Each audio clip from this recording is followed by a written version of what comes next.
Hi, today I'm going to cover how to create a Pareto chart. Now, a Pareto chart is a good visual example of the 80-20 principle or the Pareto principle. And this was named after an Italian economist back in the 19th century. His name was Wilfredo Pareto, and he had noticed that 80% of the land was owned by 20% of the people. And this concept can also apply to many things nowadays. You may hear that 20% of the people own or produce 80% of the wealth, or etc.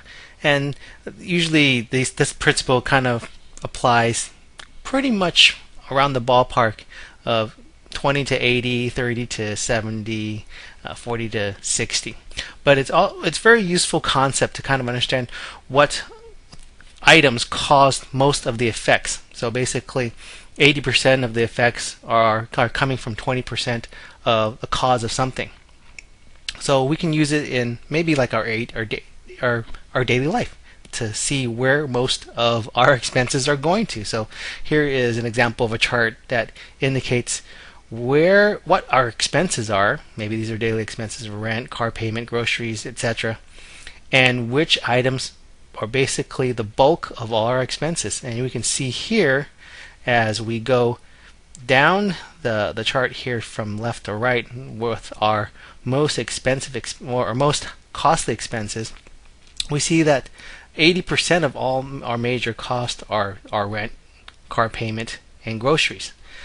And so I'll show you how to create this graph in just a minute. Let's go to a new slide. Well, first let's kind of just copy some things here so it would make it a little bit more easy so we don't have to type everything up. I'll just put that over here, and maybe we will put some new amounts. Let's say I'll put them out there, and let me double click this to kind of auto fit that. Let's say our rent was $1,500. Our car payment is $500. Our grocery was $300. Our gas, now let's say that our gas is really expensive nowadays. We bought a big SUV, and now it's $400. Our mobile phone payment is $100. Our cable is $60. One thing we need to do before we start any type of charting is to make sure that the amounts are sorted in descending order from the greatest amount to the least amount. So what we can do here is just click into any cell, right click, click sort, and sort from largest to smallest, and you'll see that Excel, this is Excel 2007, it's picking up the sorts and sorting them accordingly. What we also need to do here is enter in the amount, the total amount. So we can just click down in the bottom of the cell. I like to use keyboard shortcuts. We can just press the Alt key and the equal sign, and it's going to pick up and sum the cells right above it. So you see that we're summing B2 to B7, so for the total amount. So what I can do is just click enter, and there we go. That's going to give us our total amount there. What we need to do next is put in a cumulative amount row. So basically, as the cells go down, it's going to add up the amounts from cell to cell. So this cell, we're just going to make it equal to 1500 here. But for this cell, the second cell here, we're going to need to add this amount, the car payment, plus the preceding amount. So we'll just go ahead and click B plus C2. And I like to press Control Enter to leave my box selected here where I took it. Now what we can do here is now we can grab onto the fill handle here and just copy it down. And what it's going to do is it'll copy the formulas down because they're not absolute formulas. There's no dollar signs above it. So once it gets copied down from one cell to the next cell, it'll just pick up the corresponding cells.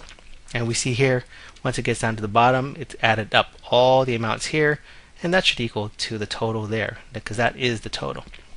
The next thing that we want to do is we want to percentage side. We want to get a percentage of this to the total. So we can just label this column cumulative percent. We'll just give that a shortcut and double click that to autofill. And what we need to do is have this amount divided by the total. So we'll just do equal this 1500 divided by that total. With the total, what we want to do is we want to lock down that cell, make it an absolute cell reference. So I'm going to go ahead and press F4 and make sure the dollar signs are in front of the B and the 8, the letter and the number. And when that gets copied down, that cell reference doesn't change, but this cell reference will. So I'll go ahead and press Control Enter and go ahead and actually just, I don't need to like click and hold this to spread it down. I can just double click this fill handle here, and now it's brought it all the way down. What I want to do is also make this into a percentage, so I can just go ahead and click this percentage side, or look, there's a shortcut key here, Control Shift %. I like shortcuts, so I'll make that Control Shift %, and there we go. So now we've got our basis for a chart. What I'm going to do is select my columns here, and I'll press the Alt F1 key. That automatically creates whatever default chart you have in your Excel application within this particular tab. So press Alt F1. We see we have a nice little chart here.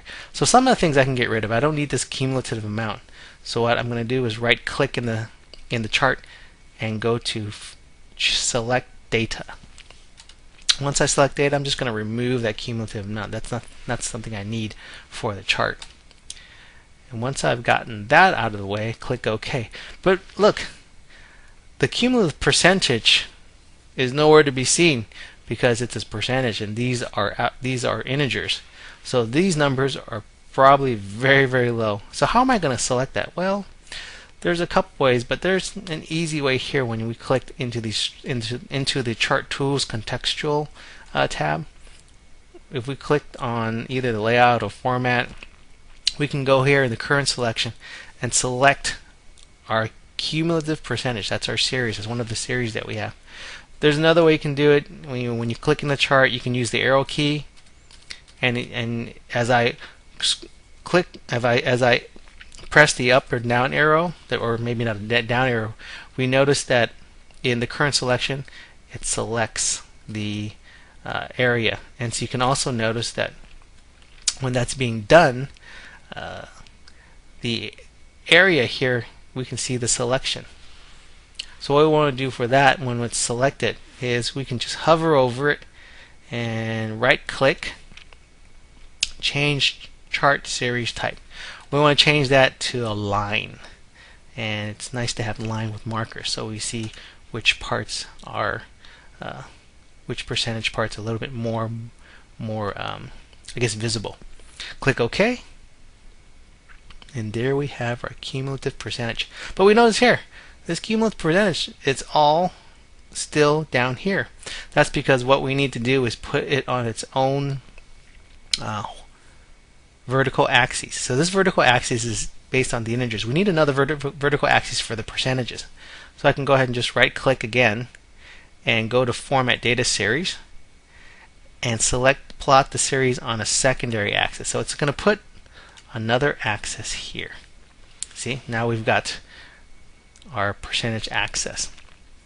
I really don't like these lines here, so I'm going to go ahead and just delete that. Just select it, right click, delete, or you can just press the delete key. I'll just press the delete key to get rid of that. Now we have this nice chart, and it's kind of telling us where about 80% of all our expenses, they're due to rent, car payment, and gas. It just gives you a nice visual cue. And now let's say that we want to kind of have an additional visual cue that just gives us a line where the 80% is. Well, what we can do is we can say, I can put a column here that says 80% marker, and just put 80% here and just copy that down. What I can do is I can select this column, Control C to copy, and here just select anywhere within the chart and Control V to paste, and we see it's put it in there. So it's kind of a nice feature that you can easily copy series of data into the chart without going to the chart. And I like to kind of change this, instead of having those markers there, make that just a straight line. And here we have our 80% marker. So we knew that now we know the cross section between where our expenses hit the 80% is right here. So here's how to create a Pareto chart. Hope that helps. Thanks for watching.